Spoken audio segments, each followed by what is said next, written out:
नमस्कार, मैं हूं नूतन चंद्राकर और आप सभी का हार्दिक स्वागत है दक्षिण कौशल टुडे पर। हम शुरू कर रहे हैं एक आध्यात्मिक यात्रा एकादशी की कथाओं का महात्म्य, जिसमें हम जानेंगे हर एकादशी की व्रत कथा, उसका आध्यात्मिक महत्व और उससे जुड़ी प्रेरणादायक बातें। यदि आप इस दिव्य यात्रा का हिस्सा बनना चाहते हैं तो हमारे चैनल को सब्सक्राइब करें और बेल आइकन दबाएं ताकि हर कथा सबसे पहले आप तक पहुंचे। तो चलिए आरंभ करते हैं एकादशी की कथा के साथ। क्या आपने कभी सुना है, एक दिन ऐसा भी आता है जब भगवान विष्णु स्वयं सृष्टि का संचालन छोड़कर योग निद्रा में चले जाते हैं। जी हाँ, हम बात कर रहे हैं देवशयनी एकादशी की। पद्म पुराण के अनुसार आषाढ़ मास की शुक्ल पक्ष की एकादशी को देवशयनी एकादशी कहा जाता है। इस दिन भगवान विष्णु सृष्टि का भार भगवान शिव को सौंपकर पाताल लोक में 4 महीने के लिए विश्राम करने चले जाते हैं और इसी दिन से चातुर्मास शुरू होता है।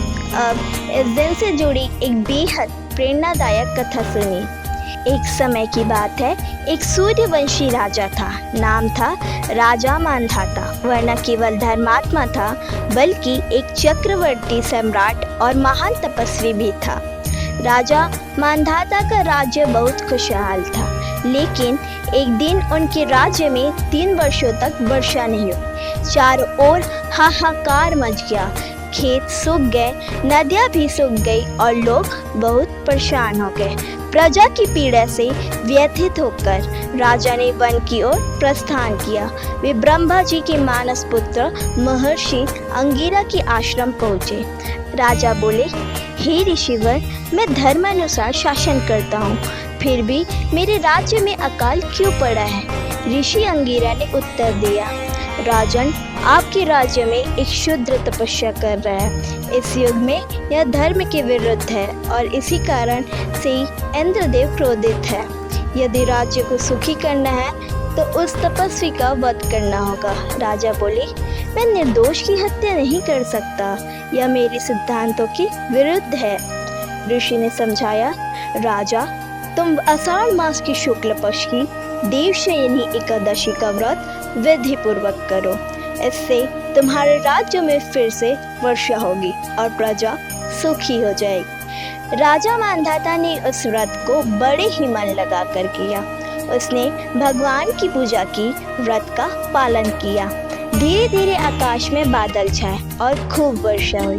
राज्य फिर से हरा भरा हो गया, प्रजा खुशहाल हो गई। कहते हैं, जो मनुष्य मोक्ष की चाह रखता है उसे इस देवशयनी एकादशी का व्रत जरूर करना चाहिए। अब सवाल यह है कि आखिर यह व्रत कैसे किया जाए। दशमी की रात को सात्विक भोजन कर ले और व्रत का संकल्प ले।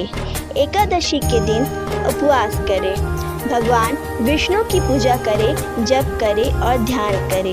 रात को जागरण करे, भजन कीर्तन करे और द्वादशी को ब्राह्मण को भोजन करा के पारण करे। दर्शकों, एकादशी केवल एक धार्मिक परंपरा नहीं, ये आत्मशुद्धि का पर्व है।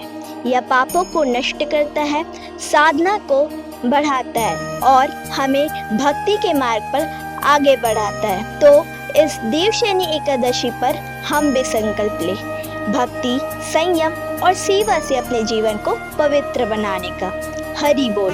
देवशयनी एकादशी की आप सभी को हार्दिक शुभकामनाएं। ऐसे ही आध्यात्मिक ज्ञान के लिए जुड़े रहिए दक्षिण कौशल टुडे के साथ।